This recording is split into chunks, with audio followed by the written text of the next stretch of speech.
Hey, I'm 1220 KHTS, hometownstation.com. I am T here with you for my hour show every week now doing Dr. Proctor. This is an opportunity to peek over the shoulder of the medical professionals to see what is going on in their world, how it affects us, taking a little bit of the mystery out of a lot of different diagnoses and just having conversation about things that are happening in the world that maybe sometimes we don't really have that inner door to what's going on with the doctors. So for me, this is an opportunity to sit with a mug of tea, cup of coffee, bottle of water, and have a conversation. And today I have with me Dr. Marwa Kilani, who's here. She is the medical director over at Providence Holy Cross of Palliative Care. And we're going to talk a little bit today about some, conversation that a lot of times, I know in my family, it was not the conversation you wanted to have. Palliative care deals with end-of-life issues, often a conversation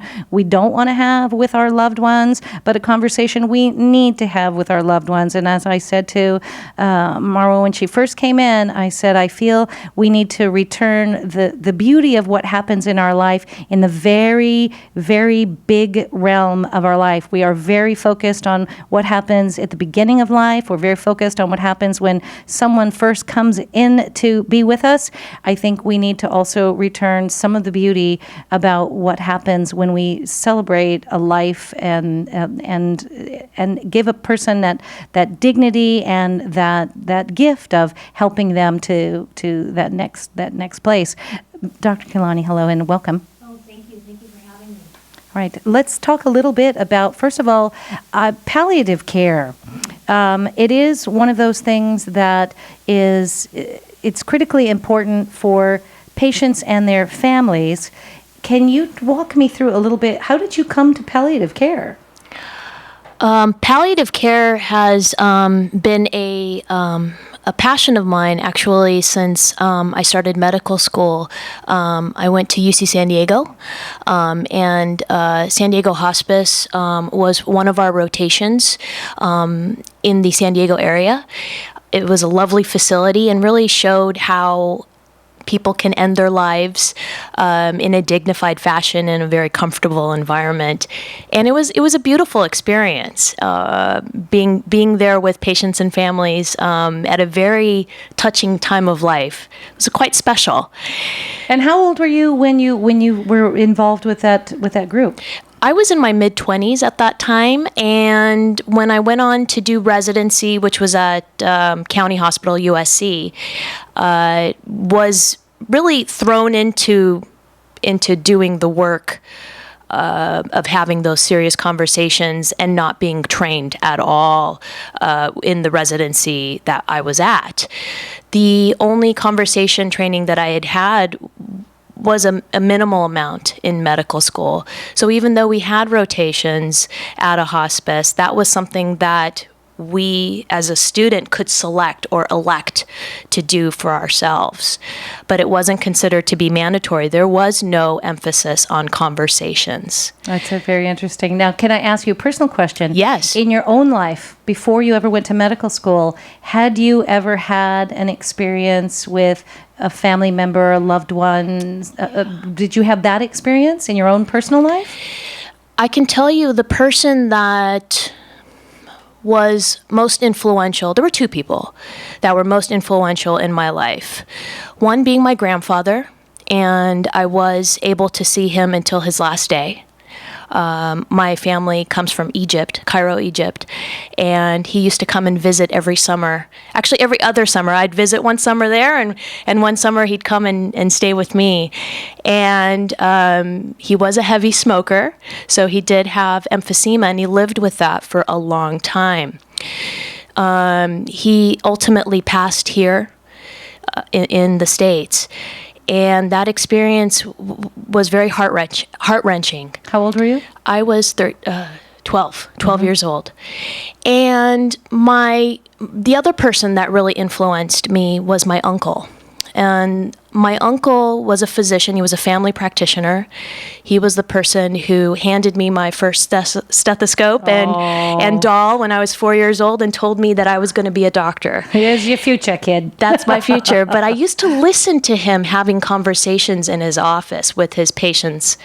And these were the days when we could sit with our doctors for half an hour, and just talk and get to know one another. Talk about your life. Yeah. Talk about, it wasn't just you come in, you take a test, you have that visual diagnostic experience, and they're out. Exactly. It was a relationship. It was a relationship.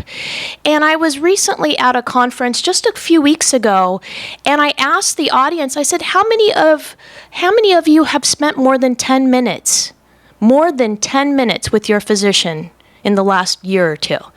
I think there was only maybe one or two people out of 150 that raised their hands. So times are changing. The healthcare field is changing. It's evolving. We're dealing with it the best that we can. But more importantly, we need to start stepping back and truly having better understanding of our own personal lives. Yeah. Our physicians don't know what we want. We need to be advocates for ourselves and the people we love. Absolutely. And a lot of times what ends up happening is you go to the doctor, you have that sort of machine gun experience, drive-by doctor or drive-through doctor practically, and that's not the best for our healthcare, and it's not best for who we are. We do talk a lot about being healthy, losing weight, eating, foods that are good for us, and we have those conversations, but when it comes down to really being on top of our own healthcare, sometimes we need to be more active. We need to be more engaged and involved. And I had a conversation with a doctor recently about telemedicine and how this is going to help in some ways. It does help the communication a little bit, and it helps us be more on top of our care. But then the longer conversations as the population ages, not just being healthy or getting healthy and staying healthy, but then as things like disease or things like illnesses come into play, we need to be having those conversations too, very honestly. And as a lot of us are now part of the sandwich generation, where we're taking care of kids and elderly. And so now, again, we deal so much about the beginning of life and getting kids in sports and raising them, and sometimes that we don't have those conversations. And I'm a little older than you, so I come from a generation where just a little. The generation before me didn't even have these conversations. Cancer was the C word. Right. Sometimes patients weren't even told that they had a disease. The family was told, but please don't tell the patient, because we don't want to worry with them with that. And for some reason here in America, we don't talk about what are our end goals? What do we want? What are our conversations? We need at a relatively young age to start thinking about some very serious questions, and we'll talk a little bit. Again, we're here with Dr. Marwa Kilani, who's from Providence Holy Cross. She is the executive director of the medical director of the palliative care at Providence Holy Cross. We're going to talk a little bit about recent Death with Dignity Act, but more than that, more than the debates and the arguments and the pros and the cons, for me, I think this is an opportunity for us to start looking at our own lives and what we want. We kind of know what we want for healthcare. We kind of know what we want to stay healthy, but we also need to take and I don't think it needs to be the scary talk. No, not at all. Not at all. And now we talked a bit about when you deal with patients in palliative care, sometimes even at the very, very end of someone's life, the doctors, you said, even in your medical school, that was not the conversation, or you weren't taught how to. That was not the emphasis. You weren't taught that's not something you did. Right. But you have a lovely a way about you to where you just say, you know what, let's sit down. We're going to talk about this. Let's talk about what's happening. Let's talk about where we are. Because doctors in the hospitals will bring in a psychologist or someone to talk to patients, right? That's correct. That's correct. It's really just about having a conversation. And it's not necessarily a conversation between a patient and a physician, although that's really ideal. But it's having a conversation amongst our families and friends. And it's taking away the stigma of end-of-life choices and the stigma of dying. Because we have a crisis. You know, they call it a silver tsunami for a reason, because there are more people living longer, fortunately, and also, unfortunately, they're living longer with chronic illness or serious illnesses. And so we need to be able to support those folks. And it's really throughout the life cycle. Right. Because serious illness can happen at any time. I've had patients as young as 15. My oldest patient was 106. So we're seeing the full life cycle here. Right.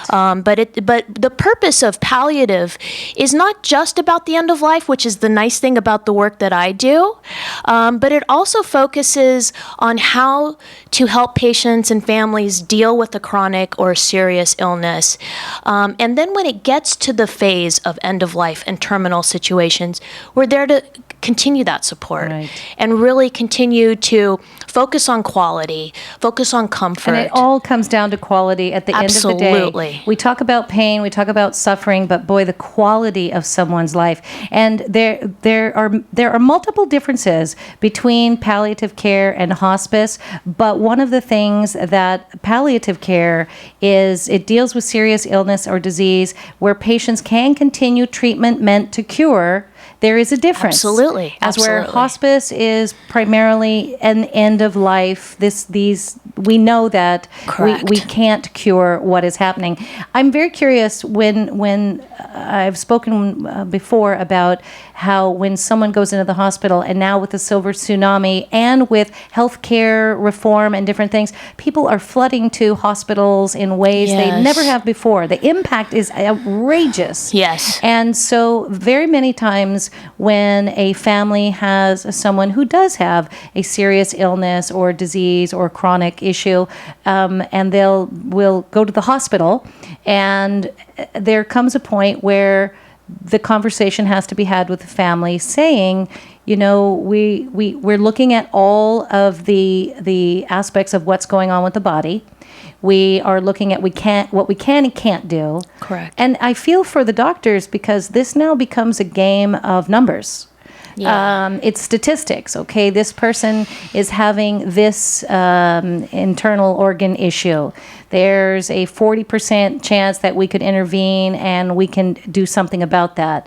There's a 20% chance that this is going to, and then it does become an issue where I believe the family, everyone has to gather around and then talk about just what is the quality of this person's life. Right. How much can we do? And so palliative care is something that when you come in as a director on a case and you have that with the patient, what is the conversation you begin? Because the family, oftentimes they think palliative care, right away they think hospice. Of course. You somehow become synonymous. Yes. Which is unfortunate for your work.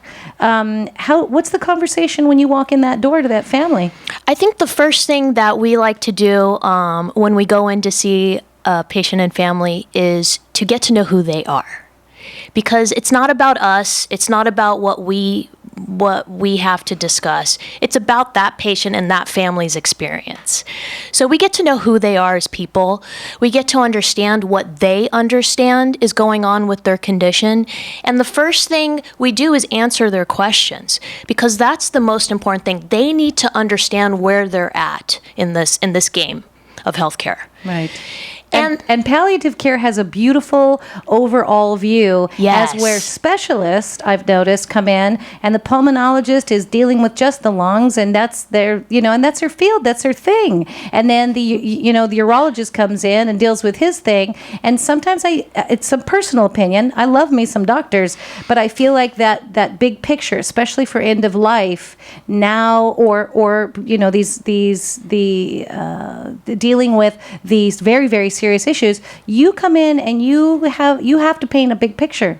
Right. We actually have to step back and take everyone's specialty into account, and then at the same time try to match that up to our patients' and families' values and what's important to them and what means quality to them. You have the bigger conversations, yes, with the family about someone's health care and decisions and taking care of the next steps. That's correct. You have very big shoulders, Dr. Kilani. I have an awesome team. I have to say, it's really about the team experience, and that's the nice thing about doing palliative care is it's not just an individual physician, it's not just an individual nurse. It's about doing it in a team environment so that we really deliver proper whole person care. So it's a physician, nurse, social workers, a chaplain, and oftentimes we incorporate speech therapists or physical therapists or whoever is really crucial in helping our patients and families understand where they're at in their condition. Now, in your long experience, when you deal with families, when you come in to have this talk, do you find how is it received? Because there are so many taboos and fears and cultural obstacles to having the talk. How has it been for you when you, for the most part? I can almost say with almost 100% certainty, you watch these families or patients, they're very tense walking into a conference room. And they see the number of people sitting around them and they're uncomfortable. And we just start talking and we lighten up the situation. We really kind of put them at ease.